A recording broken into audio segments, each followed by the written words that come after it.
चूहा कबो बलवान ना होला। ए प्यार वालन से कहता ए हसीना, चट्टान से टकराइल आसान ना होला।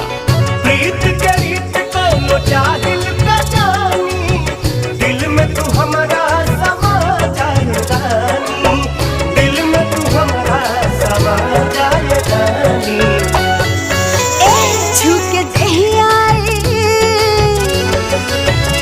छूके देहिया ई काला महसूस, ए राजा मन खुश हो जाए। पीला पीला जवनिया के जूस, ए राजा मन खुश हो जाए।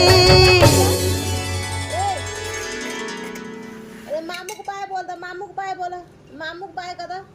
हे दे बाय मामू, बाय मामू को सलाम करो, मामू को सलाम करबू बाबू रे, मामू को सलाम कर दो।